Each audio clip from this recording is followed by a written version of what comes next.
60 घंटों से भी कम का वक्त रह गया है कि जब धरती पर दुनिया का सबसे बड़ा समागम शुरू हो जाएगा। संगम नगरी में महाकुंभ को लेकर तैयारी फुल एंड फाइनल है। मुख्यमंत्री योगी आदित्यनाथ ने खुद प्रयागराज पहुंचकर तैयारियों को फाइनल टच दिया। दावा है कि जब तक महाकुंभ चलेगा सीएम योगी यहां से हिलने वाले बिल्कुल नहीं है। संतों के सानिध्य से ही अगले करीब 50 दिनों तक यूपी सरकार चलने वाली है। कैसे, देखिए बिग एंड बोल्ड की तीसरी एक्सक्लूसिव रिपोर्ट में।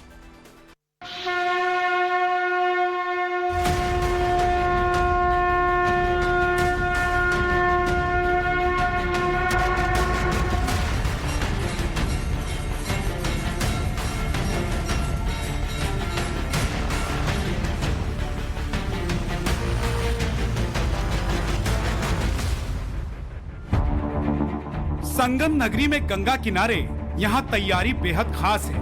खास इसलिए क्योंकि यहीं से अगले करीब 50 दिन उत्तर प्रदेश की सरकार चलने वाली है। सरकार के मुखिया के साथ साथ तमाम मंत्री संतों के सानिध्य में बैठकर यूपी की करीब 25 करोड़ आबादी के लिए दशा दिशा तय करेंगे।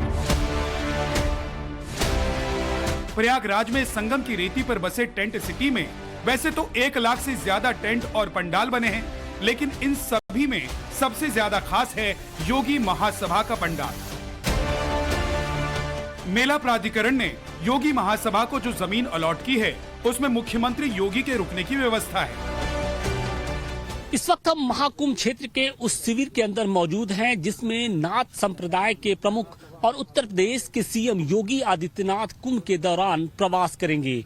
चूंकि मेला क्षेत्र का ये सबसे वीवीआईपी शिविर है, लिहाजा हर किसी की नजर इस पर टिकी है।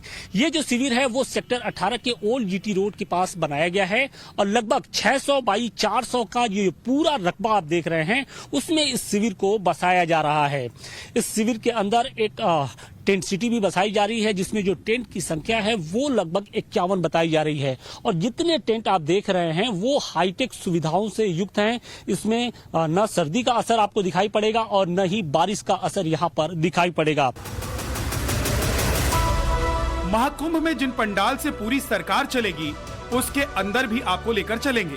पहले ये जानिए महाकुंभ शुरू होने से महज 100 घंटे पहले किस तरह सीएम योगी ने तैयारियों को फाइनल टच देने के लिए खुद मोर्चा संभाल लिया है। गुरुवार दोपहर संगम नगरी पहुंचने के बाद सीएम योगी ने गंगा में बोट की सवारी की और स्नान घाटों की व्यवस्थाओं का करीब से मुआयना किया। इसके बाद सीएम योगी ने महाकुंभ में पधारे संतों से मुलाकात की। देखिए कैसे पूरी सरकार भी संतों के सामने नतमस्तक दिख रही है। तस्वीरों में सीएम योगी के साथ साथ डिप्टी सीएम ब्रजेश पाठक भी दिख रहे हैं। यूपी के कैबिनेट मंत्री स्वतंत्र देव सिंह दिखाई दे रहे हैं। योगी आदित्यनाथ खुद एक संतों के सामने जाकर उनका सत्कार कर रहे हैं। महाकुंभ में साधु संतों के अलावा बड़ी तादाद में श्रद्धालु भी पहुंच चुके हैं। उनके लिए सरकार की ओर से कई जन आश्रय स्थल बनाए गए हैं। सीएम योगी इन शेल्टर होम्स में भी पहुंचे,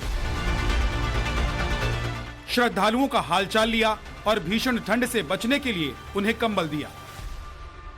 जो लोग एक संकीर्ण दृष्टि से सनातन धर्म को देखते हैं, यहाँ पे आपस में सांप्रदायिक मतभेद है, भेदभाव है या छुआछूत और अस्पृश्यता के आधार पर समाज को बांटने का काम करते हैं, उन लोगों को आकर के देखना चाहिए कि यहाँ न पंथ का भेद है, न जाति का भेद है, न छुआछूत है, न कोई लिंग का भेद है।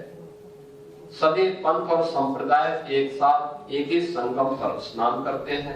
सीएम योगी ने महाकुंभ के लिए स्पेशल रेडियो चैनल कुंभवाणी का उद्घाटन किया। साथ ही संविधान गैलरी और डिजिटल कुंभ अनुभव केंद्र का भी लोकार्पण किया।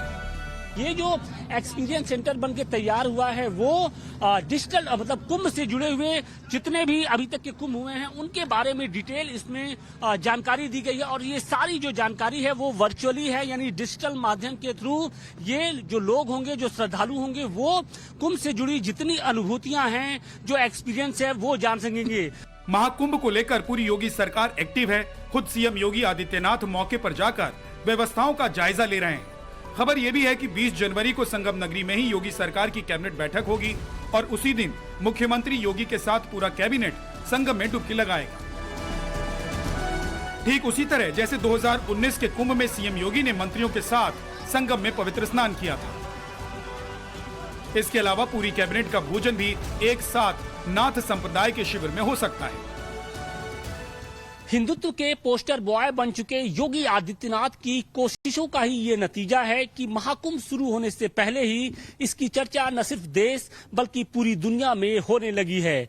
दुनिया के सबसे बड़े आध्यात्मिक मेले के लिए जब योगी आदित्यनाथ शिरकत करने पहुंचेंगे तो वो नाथ संप्रदाय के इसी शिविर में प्रवास करेंगे और शिविर का ये वो हिस्सा है जहां पर योगी आदित्यनाथ बैठकर नाथ संप्रदाय के जो बड़े साधु संत हैं उनके साथ समागम करेंगे और इसके साथ ही सनातन का संदेश देंगे।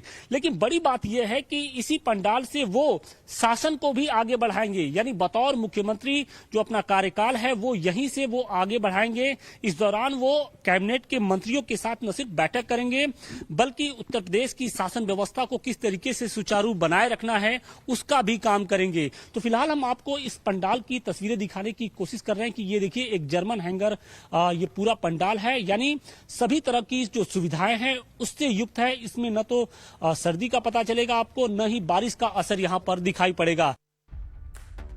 योगी आदित्यनाथ की सरकार कुंभ को भव्य और दिव्य बनाने के लिए कोई कोर कसर नहीं छोड़ रही है। संगम तट पर अमृत स्नान करने आए साधु संतों से लेकर श्रद्धालुओं तक की सुविधा का ख्याल रखा जा रहा है।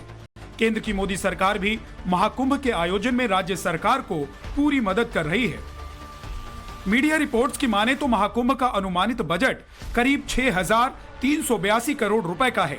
ये रकम अयोध्या में राम मंदिर के निर्माण का 3.5 गुना है, जबकि इतने पैसों में 2 स्टैच्यू ऑफ यूनिटी का निर्माण हो सकता है, 5 नए संसद भवन बन सकते हैं।